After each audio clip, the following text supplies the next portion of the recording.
On the first day of Berserk, my husband gave to me so much pain! Hey guys, Berserk Dude here with the first entry in a new series, Berserk Explained.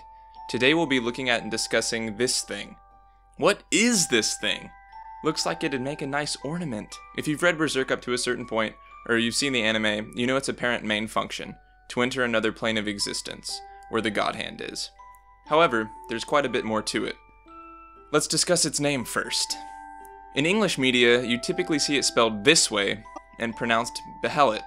Personally, I think this pronunciation, while incorrect, flows more smoothly off the tongue. But alas, the correct English transliteration is this, and it's pronounced, as you guessed, Beherit. Pretty similar, but worth noting that it is different. I screw up that almost every single time I say it, so no biggie guys. Beherit, Behelit, Beherit, Behemoth, Bahamut, Bar Mitzvah, I don't even know anymore. Just know if you're being quizzed with a gun to your head and they ask you what Griffith held around his neck up until the eclipse, just be safe and say, the Egg of the King. As you may know, the Japanese are ambiguous when it comes to the letters L and R, as in there is no difference between the two in their language. The consensus behind the R pronunciation stems from the roots the word Beherit already has in other languages. As explained elsewhere, it's a Syriac word equating to Satan, and in turn is associated with their version of the underworld, or hell. So obviously, the connection is pretty apparent. I, as well as many others, would say this is the most notable evidence pointing toward its pronunciation. Now, moving on to what it means in the universe of Berserk. Our first exposure to this item is at the very end of Volume 1, when Vargas shows him one he stole from the Count. He said once the Count obtained this item, he had changed. He became a monster. But why and how did this happen? The user of the Beherit is transported, so to speak, where the God Hand reside and offer the user new life, at a cost. A portal to the world of evil. A link to hell. Now that's a Zelda game that needs to be made. Wow, a quick cheat, huh? I can call on these homies whenever I want? No, it's not that simple. Even less simple if the Beherit doesn't belong to you. I mean, if I steal it, it's mine at that point, finders keepers. Nope, wrong there too. The Beherit knows its owner, and only activates for him or her. In fact, a Beherit will always find its way back to its rightful owner. Although, this owner cannot simply activate this item at will, and as I'm sure you know, when this item activates, so to speak, the activator is either on the brink of death or otherwise in a great emotional state. Even further, the Beherit activates at a predetermined time. What?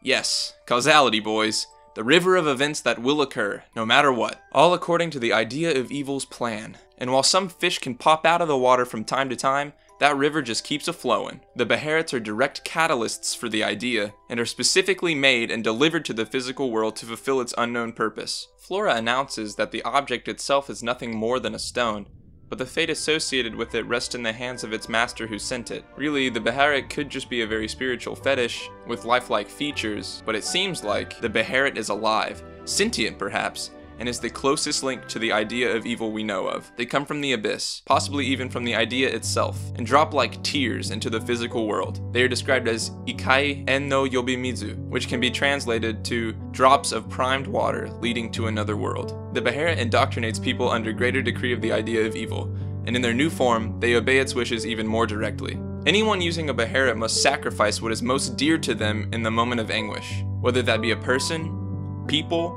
or even potentially just an idea. Their humanity is then stripped away, and their new apostle form is granted to them, now immune to natural death. This is the typical case. Sometimes, every 216 years to be exact, a special Crimson Beherit is activated, the Egg of the King. This Beherit is solely for the newest member of the God Hand, and it's assumed that the same Beherit is used for each member. The ideology is the same. It will always find its way back to its owner, as was seen with Griffith before the eclipse. But its results are vastly different. A grand sacrifice is made, and a seemingly almost omnipotent being is incarnated. No human would ever be able to directly oppose this newly created force, whereas, at least in Guts' case while existing in the interstice, he is able to wound and kill the beings created through a normal Beherit. So why are there different types of Beherits? The answer again, causality. Somehow, someway, these two different types of Beherits and their activation outcomes fuel the course of events that the idea of evil wants to happen. Any big why question in Berserk?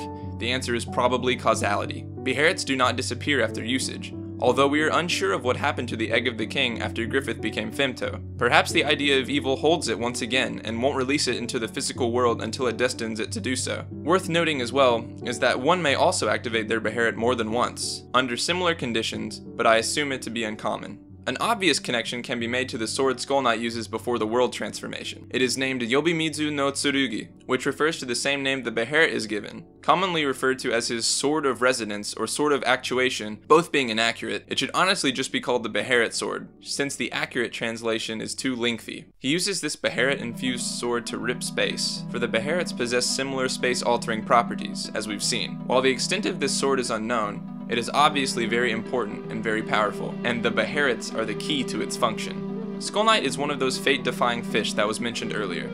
So a question you may have is, why doesn't Skull Knight intervene sooner, eat Beherits before apostles get the chance to be created?